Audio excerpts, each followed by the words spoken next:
morning. This is your host, Katrina Meadwell, and this is Tampa Home Talk, and I'm also joined by Mr. Leo Kane. Yes, just fresh off the legislative update. Everything's closed. No more updates can happen. No more bills can be signed. No more updates. How about that? That's Adam Talley. It's good to be here. 2 weeks in a row, all three of us. How about that? I know. Rare for 2023, it seems. So we're going to talk about some stuff. I do want to talk about the numbers. This is all relevant, and some of the stuff that we're seeing is pretty accurate. So we'll start bringing current absorption rates to you guys. But when you look at the numbers for May, we are feeling this in the market right now. Is that a good or a bad number for May? So it's been pretty steady the whole year. Yeah, 765 new listings on the market. Decreases 617. That's pretty interesting still.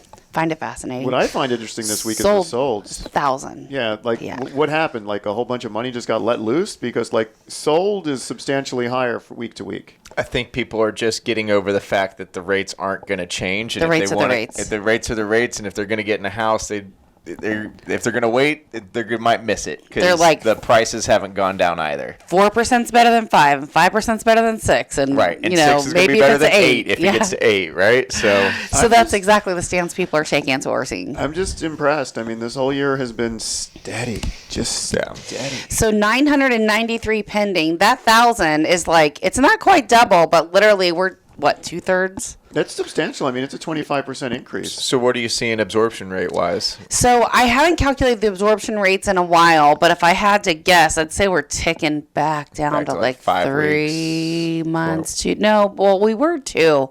2.5 months. Yeah, we're probably ticking back down to 2. I'll give you an example. So I had a listing, and we're seeing some weird stuff in the market, so it's worth talking about. But last week, we reactivated this listing, right? Because we had not 1, not 2, but 3 flaky buyers, right? For this listing, just flake. Well, the first one didn't. Was it insurance that spooked them? I get a lot of insurance spooks. It's interesting that you say that because the very first one lost their job, right? So that was a week before closing, me too, but that happened. The second buyer for this particular property, what was their gig? Gosh, they're all running together now. Let me think for a second. The second one... she was short cash to close.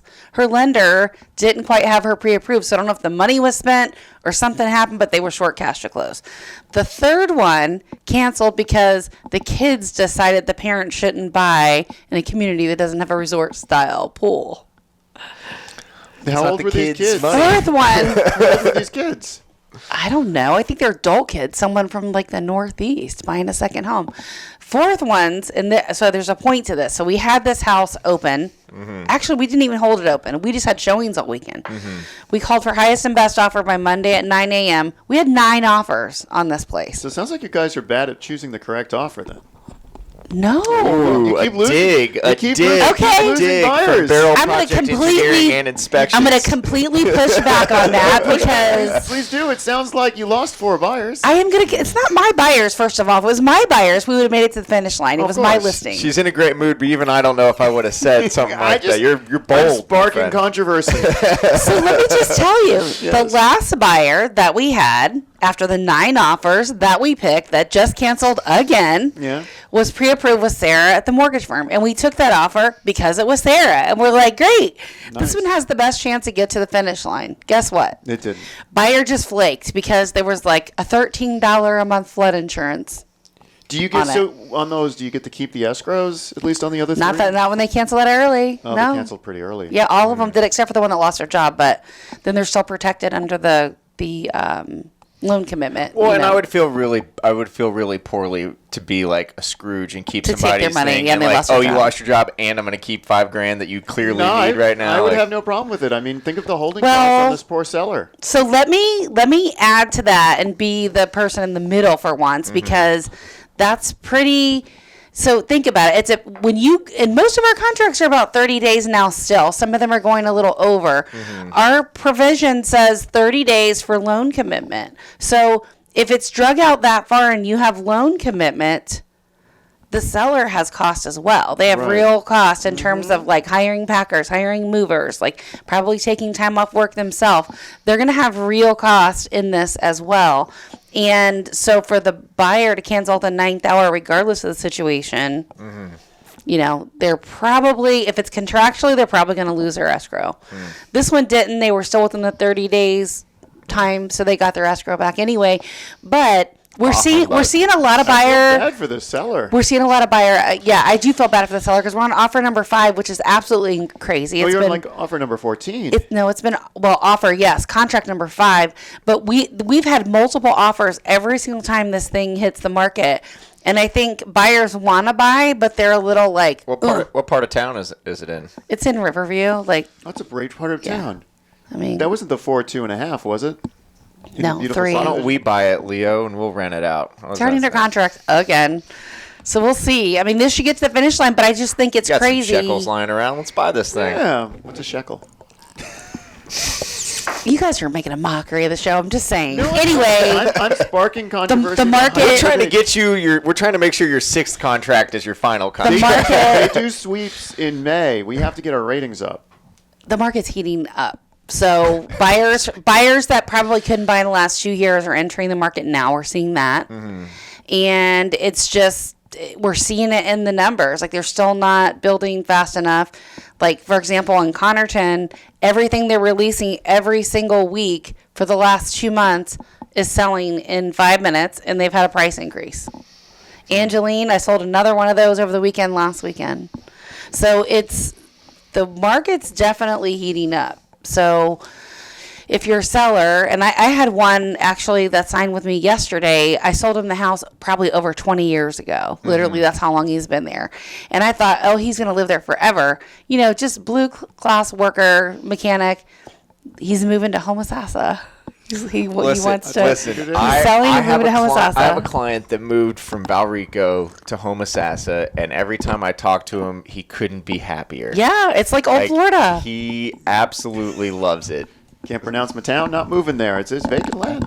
It's like, and it's not as like when we started re-looking at stuff too. Like even like closer to Brooksville, it's very comparable to the stuff you would buy like in Land O'Lakes or otherwise. And it's just. The market is Tampa Bay is getting a bigger footprint for one. Definitely. And for 2, the market just is not slowing down. If you look around, there's still northern tags. This is great news. Yeah. So that leads me to another thing that I want to talk about on the air, and this will definitely roll into segment 2. But have you guys ever wondered, and we'll give out the off-air number 1 second. Have you ever wondered why we've never had a solar company on the air? Have you ever thought about that? I haven't. Have you noticed that? I have my own personal feelings about solar. We haven't, and we do solar design. Well, we're going to talk about that because there's like with anything in life, there's pros and cons, right, with it. And so we'll talk about it. We're not going to completely bash solar, but I'm going to share a story with you. We're not going to bash solar, but completely. But we're going to talk about it. But we're going to tell you what the salespeople are not going to tell you. How's that? That is my problem with it. It's not the solar itself. It's the sales process that people have no idea what they're getting into. The industry is what I'm opposed to. The technology I love.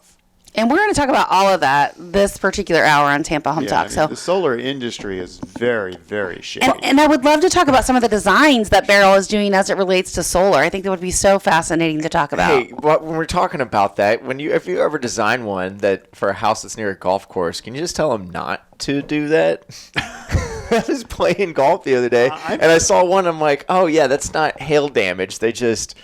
They're like in the middle of the fairway on a golf course. Okay, the last thing you want to do is be on the right side of the fairway. I'm still trying to convince homeowners that live near golf courses to stop putting up tile roofs. We were actually golfing yesterday, and I was talking about that, and I was telling my friends, if I lived, not that I would live on a fairway or right there, because I wouldn't. Live by the tee box. But if I did, if I lived right there, I would be listening like nonstop to everything people were saying. I would just be sitting out there listening to what they were talking about. I got a funny story about living near a golf course. Well, let's give out our off-air number. We're going to talk about solar, and then we'll save the golf course story for the bottom of the hour. 813-377-2775. You can call or text if you want to be Katrina's 6th contract on this home in Riverview. Don't start. Text Riverview to 813-377-2775. We will sell the home. And if this one sells, she'll find another one in Riverview. Actually, we have another one coming up that's very similar to it that is hitting the market today. Maddie is going to be real happy that we're going to talk about it. Yeah, but 7 of these pendings have been that one house. No. This is 7-day trend, Leo. 813-377-2775. Having some fun with you guys today on Cinco de Mayo. Oh, I forgot about And that. the big question is, will Pat George be at Vallarta's for Cinco de Mayo today? We'll answer that when we come back on Tampa Home Talk. Stick around.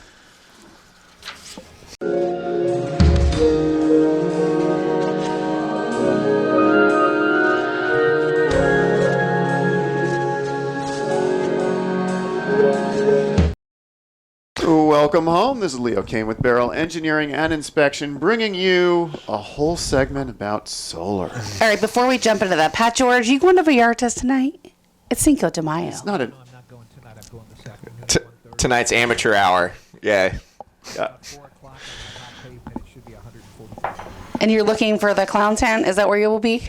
I'll be under the clown tent. Okay, got Attaboy. it. Yeah, it was never a matter of if, it was just when. You know, since we mention their name so often on the show, can we get like a sponsorship from You would Vallarta's to think, where and we- you would we- think they we would get hook Pat George unlimited up. chips and salsa? Okay. So Our producer is well taken care of. I want to talk about solar. So Florida Realtors published an article a while back that says the 7 must-dos for realtors selling a home with solar panels, right? And I As thought, fast okay, as that's possible interesting. before hail season. Yeah. Well, let's chat about that, like some of the pros and cons. But one of the things I want to mention is we have a property now, right, that is under contract. It's about ready to be not under contract anymore. The seller has rented solar panels, so it's a lease. And so I said, all right, what's the deal? Because normally when there's solar panels, there's a lien. You got to pay that lien off, and the solar panels are staying with the house, right?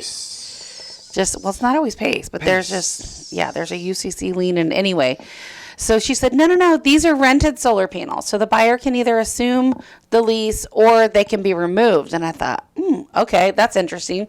So then she sends me these 3 different sheets. One of them says solar for realtors, right? And it has all this stuff on there. And it says that, basically if there's not a lien on the property and if the buyer doesn't want them, they can work with the owner to have them removed, blah, blah, blah, all What do this you do stuff. with your roof?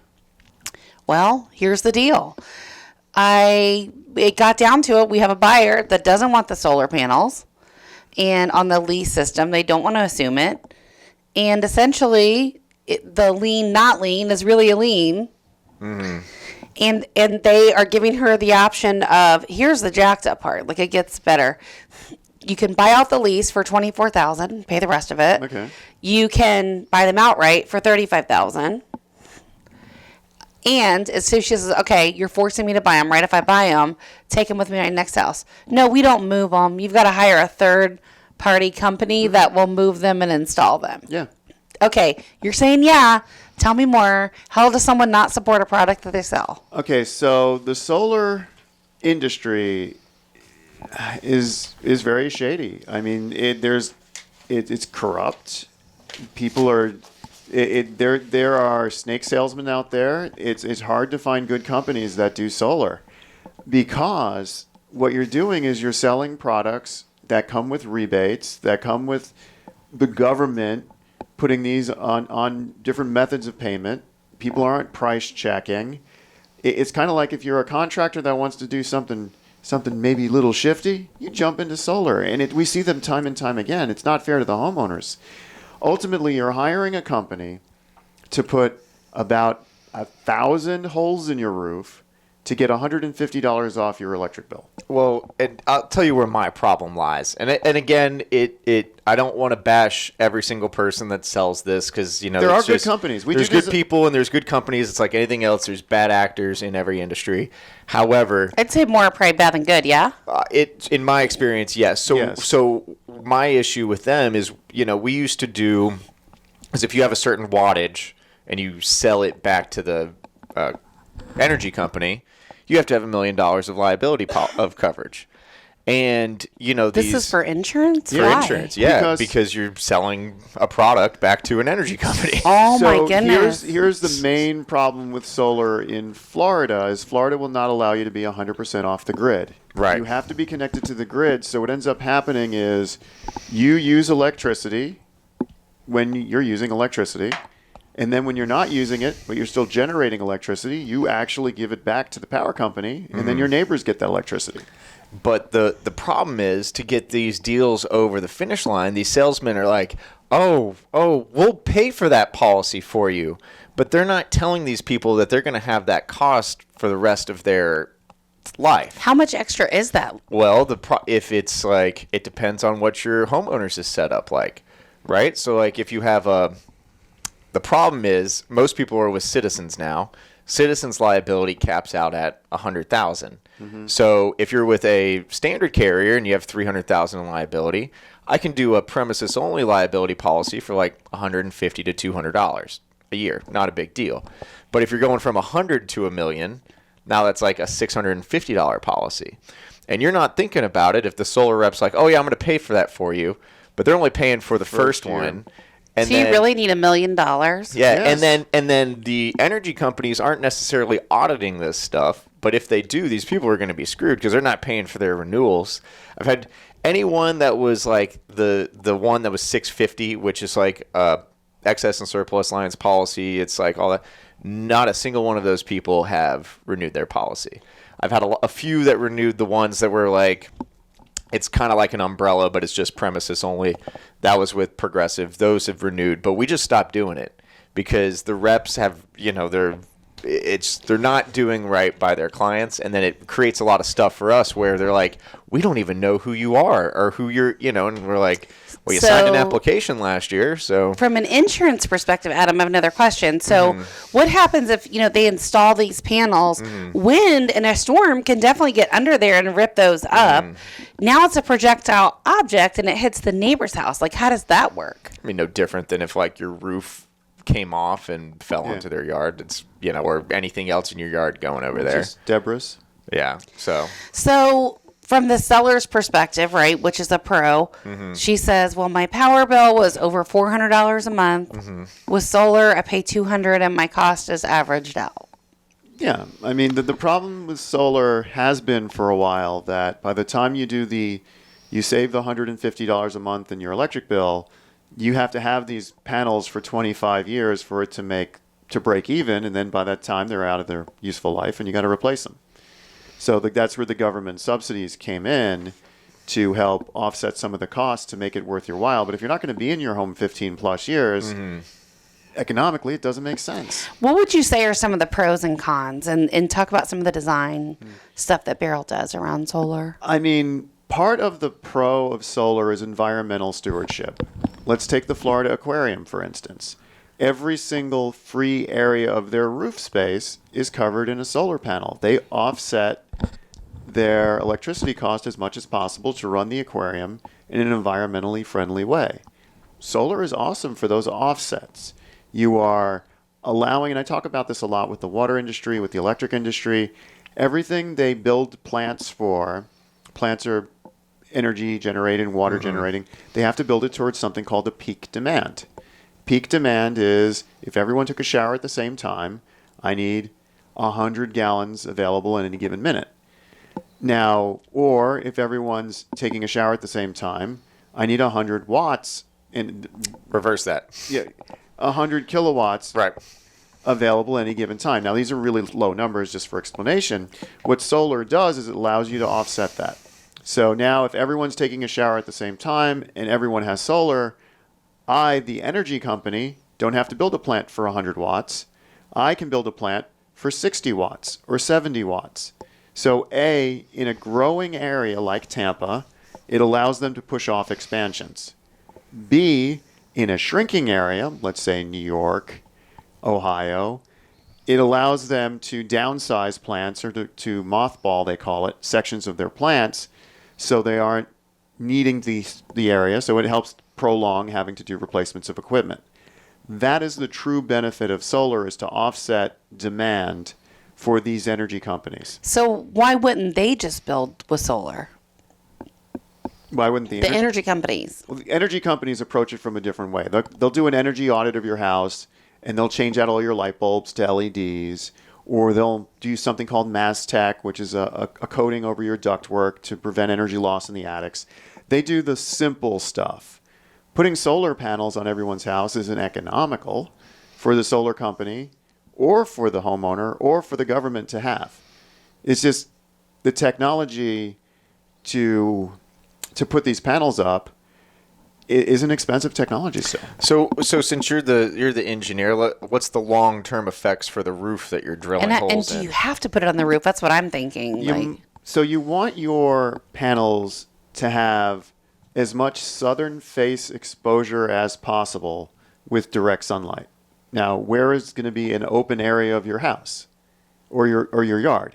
Most likely it's your roof. So Most people aren't on 5 acres where they can just dedicate a field to, solar panels. Where else have you seen them other than on the roof? We do design for roof mount systems and for field mount systems. So if you live in like Lutz or you live in Spring Hill and you've got 1.5 acres of land, people will clear off a section for ground mounted solar panels and equipment. If I had solar, I'd want it on the ground, not on the roof. I just would.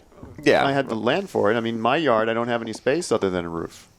Yeah, I guess that makes sense. If they did a white roof. If you're looking for solar quotes for engineering. No. Well, yeah, engineering. 813-377-2775. 813-377-2775. We can let you know what your house would look like with an array of solar panels.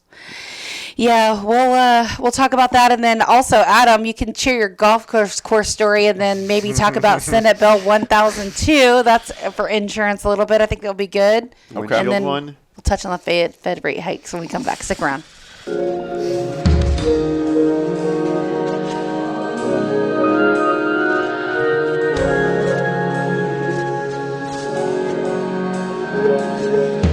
And welcome home.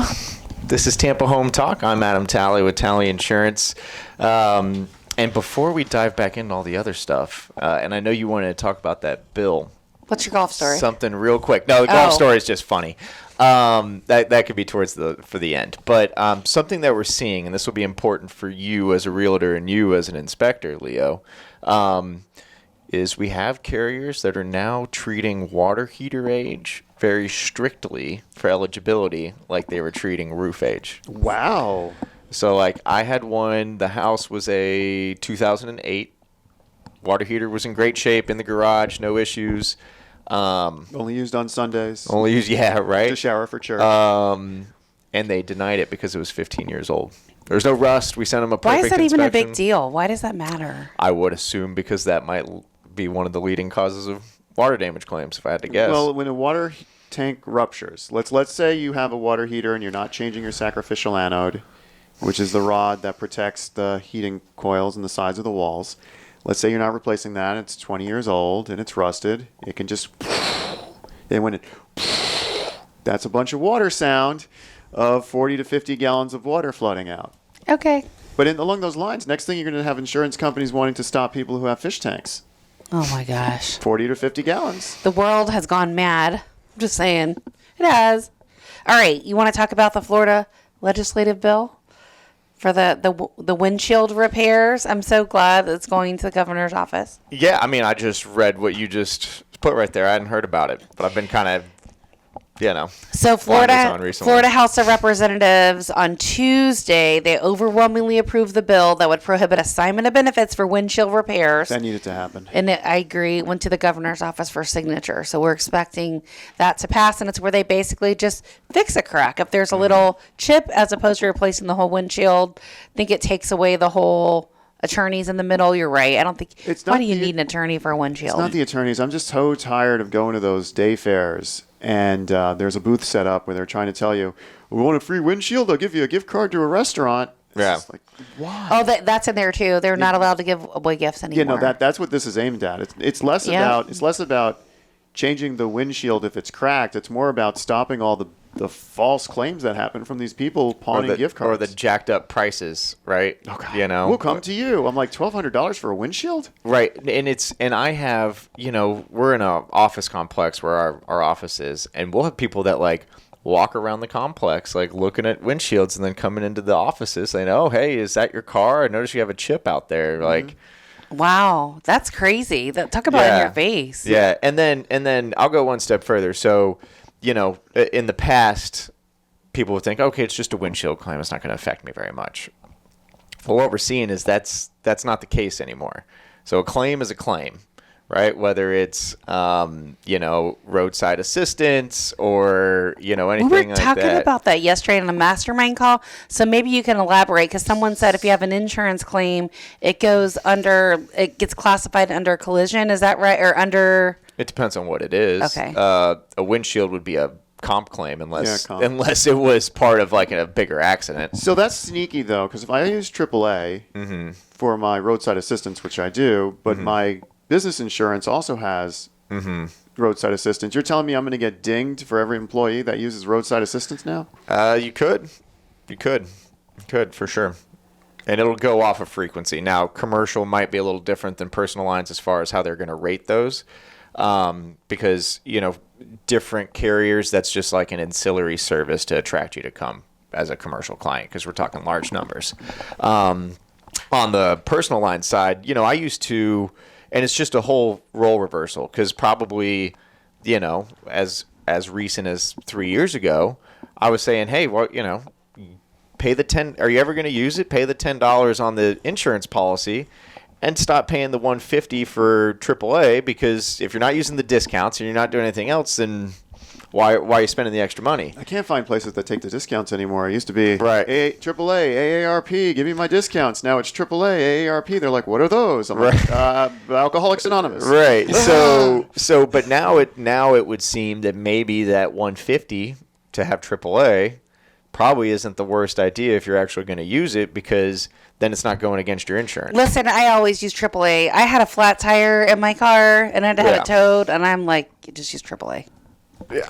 It's worth the money, I think. I would Just say their towing alone. now is worth I the would money. say so. Well, for now, sure. if you could get it bundled in your insurance for $10, though. Sure, the same maybe, but thing. I don't know. There's something about not wanting to call the insurance company Yeah. for anything unless know- it's major. No good comes from calling your insurance Just company. saying. Typically. Yeah, nothing major there. All right, so the feds hike the rates this week for the 10th consecutive time. Ooh, how big of a hike? I mean, they've been doing 3/4 of a point to a point hikes recently. So Quarter point hike. To a quarter point? Maybe that's a baby hike. Well, their benchmark is 5.1% now. This is the highest it's been in 16 years. It's a baby hike. It's with all the stuff going on with banks as well. So the feds are kind of signaling that this might kind of be the end to all the hikes. Nice. Yeah, it just kind of goes out with a whimper. I'm still hung up on the water heater thing. You got a perfectly good water heater at 15 years. Well, when my son bought his house, remember it was like 30 years old, and they made him change it, and it looks great. Well, I mean, as long as you keep changing the rod, it's Yeah. I don't think they care. Not everybody takes care of it like that. I mean, I would expect that they might want everything to be, other than maybe the electrical box, probably will want everything updated. How do you do that? How do you change the rod? What you're talking about? We had a whole show on that yeah, one we time. did have a whole show on that. It's been a long time. I forgot. It so- has. We might have to do a refresher on home maintenance. The rod basically. It's a little thing in the bottom, right? Well, The no, little- it goes through the top. It's actually a huge rod.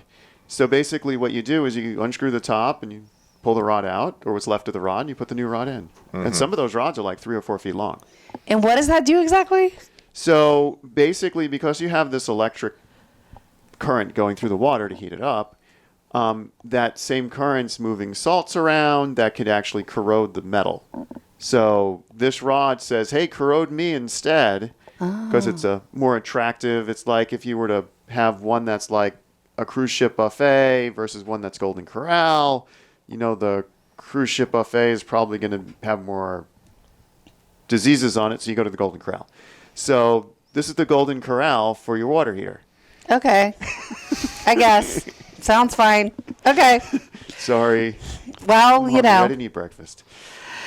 Whew, I can tell. Oh, so this was interesting, and you're just going to gloss over the... Well, I thought maybe you'd want to talk about it and you would jump in. I was going to wait and see if you noticed it. I did. Okay, go. So the My Safe Florida Home Program, which I love, by the way, we've been managing this with the state of Florida now for 7 months. But the governor expanded the program. What this program is, on one hand, it allows you to get a free wind mitigation inspection. And that inspection can be used with Atom Tally to lower your home insurance. Yes. On the other hand, this same wind mitigation report can be used to apply for a grant a 2-to-1 matching grant. So if you've spent $5,000, the state of Florida is going to give you $15,000 to either change out your roof or upgrade your doors and windows to hurricane. And that's the only thing? Is roof, doors, and windows? It's roof to wall connections, basically anything on a wind mitigation form. Okay. What are the qualifications? What do you have to do to qualify? Well, they've expanded the program, so they put more money into it now. And they've expanded it to townhomes for windows only. So it used to just be a single-family home of a certain value. Now it's a single-family home of a certain value, which is much higher. It was like $500,000. Now I think it's $700,000. And that's market value or Appraised value. appraised value? Okay. And then for townhomes, they're allowing doors and windows to happen. So they've just expanded the amount of outreach that this bill can do. They've put more money behind it. We're very happy that the governor signed this bill. Well, it says Senate Bill 881, and if he signs it, it goes into effect July 1st. Oh, I thought he already signed it. I think it's expected to be signed. I thought, according to my feed, he The signed initial it. one, but this was the more money. Expanded. Yeah. So is it like roof condition, or you just like No, it doesn't that- even matter? This is the part that's the sticking point. It's the wind mitigation form. And as I've said everyone on the show, a wind mitigation form just says how your roof's built. We don't care if there's a huge hole in it. We Right. don't care if there's a tree sticking out of the side of it. These are all facts. So what ends up happening is if your roof is newer than 2007, but it was decimated in Hurricane Ian or Nicole, we're going to say your roof's fine on the wind mitigation report, and you're not going to qualify for a new roof because it's not the condition of the roof, it was how it was built. And that's been a very confusing point that was not cleaned up in the bill. It doesn't take into account condition. So those are some of the program highlights. Yep. That's the program. Yep. The wind 2 to mitigation 1. inspection, the 2-to-1. So if you need to it to 10,000. improve the structural integrity, then you can do it. Its structural integrity of the home is going to be those roof-to-wall clip connections. So if you have toenails, you can do Upgrade. that, and they'll upgrade it to clips for Upgrade it to clips. It's increased the low income. There was a low income component of this where there is no matching part. They can just spend, and that got increased. Lots of From 5 to increases here. 10,000, yeah. It was just an awesome thing. Which is good because you probably need 10,000. Well, and I mean, I have some people that like their insurance is coming, like it's going to be a problem coming up, and I've suggested that they go do this program. Yeah, this program is just Because awesome. at the free worst, limit it's you're right back where you started if they say no. But I mean, need it, Yeah. right? It's a relief because roofs are expensive. it's a free wind mitigation inspection. I think it's fantastic. How long has it taken you guys to get these? We've already done 4,500 inspections since November for the state of Florida. And so can anyone get one that wants one? Well, if your home qualifies, single-family home Okay. or a townhome, under $700,000 in appreciated value, your willingness to sign up for a governmental program and the tenacity to see it through, that is a thing. And I know this because I'm trying to get my wife's company registered to accept Medicare, and it's brute force. You just have to file paperwork again. They say they don't have something, file it again, send it to them again with return receipt. This program isn't that bad because the third-party contractor that's overseeing the grant part isn't incompetent like a Medicare contractor. Is there an age requirement on the house or anything either? We want to see the more attractive houses obviously are going to be pre-Florida Building Code. If your roof is pre-2007, things of that nature. So Okay. you have to actually wind mitigation inspections aren't pass fail, but you need to have check boxes that you're missing things. You're missing clips. You're missing your deck renail. So pre-2007 roof or built, right? Yeah. Okay. All right.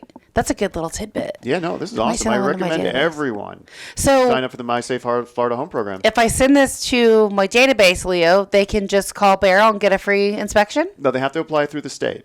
Okay. Once they apply through the state, it will get assigned to us. Where does that go? It goes to the state contractor. That's But I mean, where overseeing is it? My Safe Florida? Yeah. It's My Safe Florida Home Program, and you can go look it up. Just call or text 813-377-2775, 813-377-2775, My Safe Florida, and we can. Are you the only one or the main one in the area doing it? There's 3 companies in the area. In the area being the state of Florida. So you may or may not get Beryl. Yes. All right. Stick around. This is Tampa Home Talk. We'll be right back.